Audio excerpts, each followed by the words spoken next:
گھر میں صف ماتم بچھا ہوا تھا۔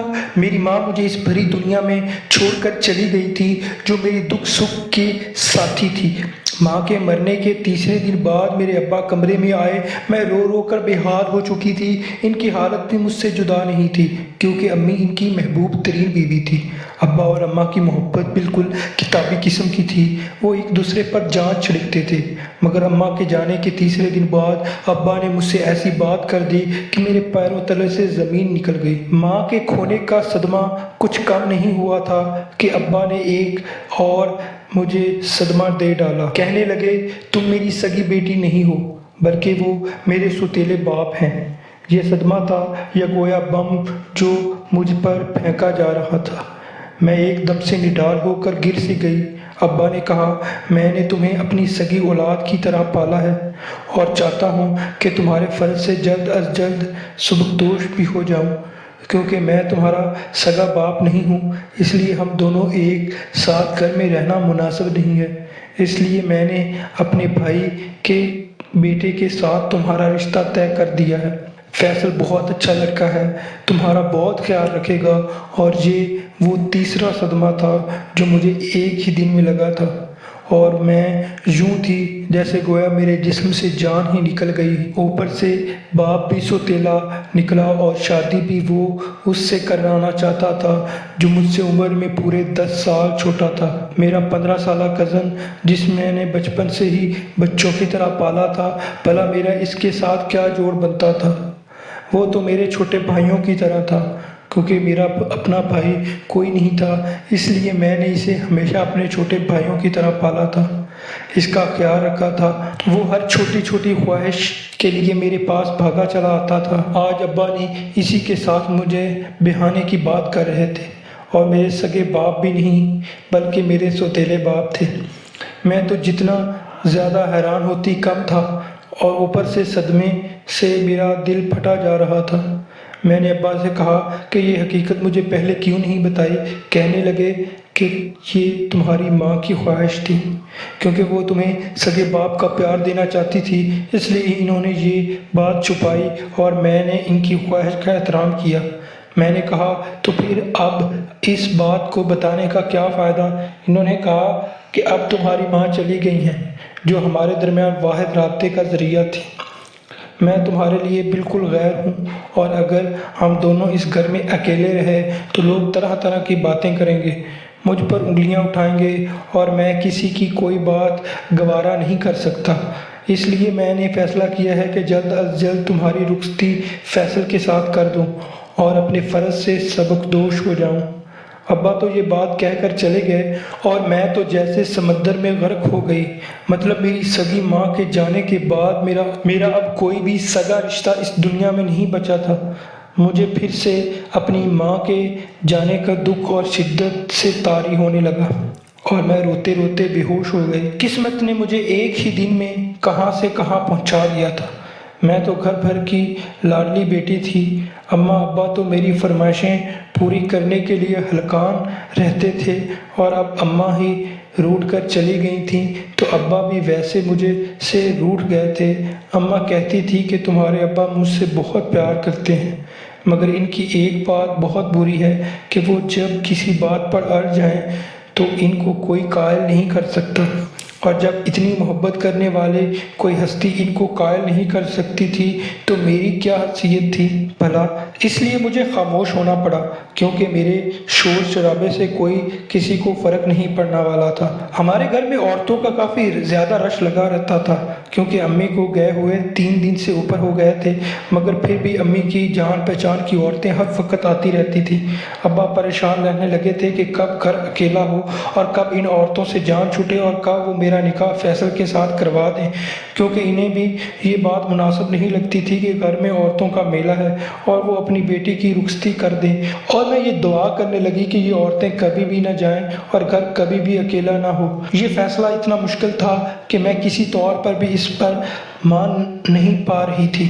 اچانک ایک دن کوئی عورت ہمارے گھر آئی اور میں گھر میں اکیلی تھی۔ میرا دل زور زور سے دھڑک رہا تھا کہ کہیں ابو پھر سے وہی بات نہ کر دیں۔ کمرے میں تشویش کے عالم میں ٹہل رہی تھی کہ اچانک ابو کمرے میں آ گئے اور وہی ہوا جس کا ڈر تھا۔ ابو نے وہی سوال دوبارہ سے کیا کہ تم نے کیا سوچا ہے؟ اس سے پہلے کہ میں کوئی جواب دیتی، ابو نے خود ہی فیصلہ سنا دیا اور کہا کہ آج شام تمہارا فیصل کے ساتھ نکاح ہے۔ میں تمہارے فرض سے سبکدوش ہونا چاہتا ہوں، خدا کے لیے میرا کہنا مان جاؤ۔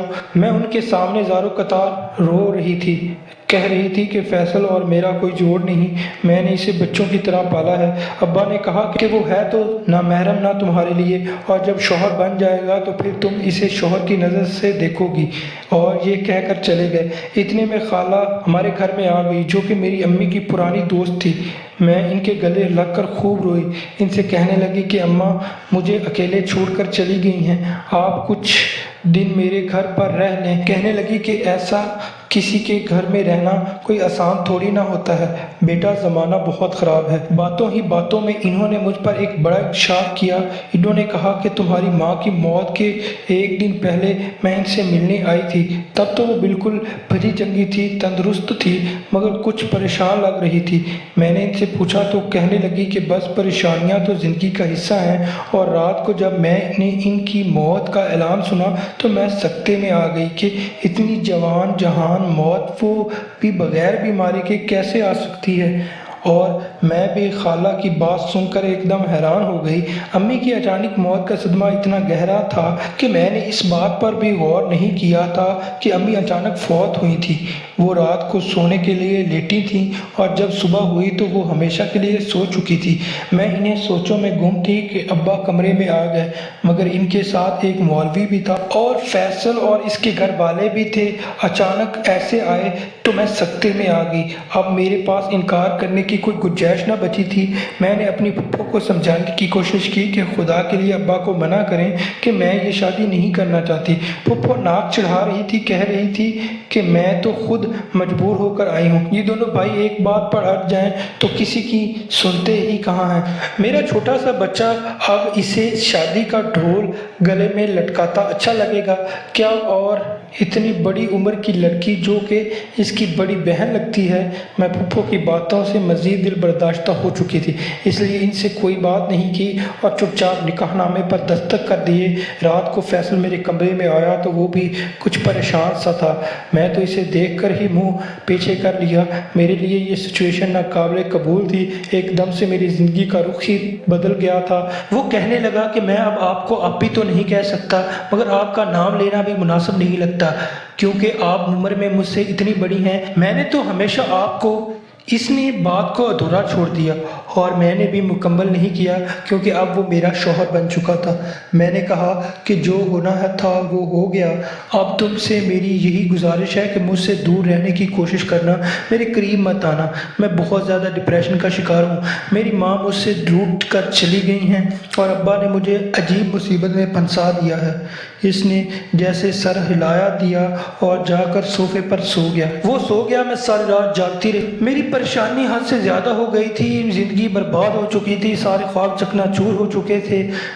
پتہ نہیں ابا کے ذہن میں یہ خرافت کیوں آئی، اگر انہوں نے میری شادی ہی کرنی تھی تو میرے ہم پلہ اور ہم عمر لڑکے سے کر دیتے۔ نہ جانے یہ کیا کھیل کھیلا جا رہا تھا۔ ابا بہت زیادہ خوش لگ رہے تھے، میرے سر پر پیار کیا، مگر میں نے ان کو نظر انداز کر دیا۔ فیصل تو سارا دن میرے آگے پیچھے گھومتا رہا، میں اس سے چڑ گئی تھی، وہ میرے کمرے میں ہی پڑا رہا تھا۔ میں نے کہا کہ کیا انڈوں پر بیٹھے ہو، باہر جا کر گھومو پھرو، میرے سر پر یوں سوار ہو کر نہ رہو، مجھے اکیلا چھوڑ دو۔ وہ ایک دم شرمندہ سا ہو گیا اور کہنے لگا کہ مجھے تایا جان نے تاکید کی ہے کہ میں آپ کا خاص خیال رکھوں، ہر وقت آپ کے پاس رہوں۔ رات کو میرے ابا میرے کمرے میں آئے اور ان کے ہاتھ میں میرے لیے فروٹ چاٹ تھی۔ وہ میرے ساتھ بیڈ پر بیٹھ گیا اور بڑے پیار سے مجھے بولے کہ مما، تمہاری ماں اور میری محبت بڑی مثالی محبت تھی، تم تو جانتی ہو کہ ہمیں ایک دوسرے کے بغیر رہ نہیں سکتے تھے، اور ماں کے مرنے کے بعد ابا کے منہ سے ماں کا ذکر سننا مجھے سکون دے رہا تھا۔ اور میں پھر سے رونے لگی۔ یقیناً میرا باپ بھی میری ماں کو بڑا یاد کرتا تھا۔ ہم دونوں اپنی ماں کی باتیں کرنے لگے۔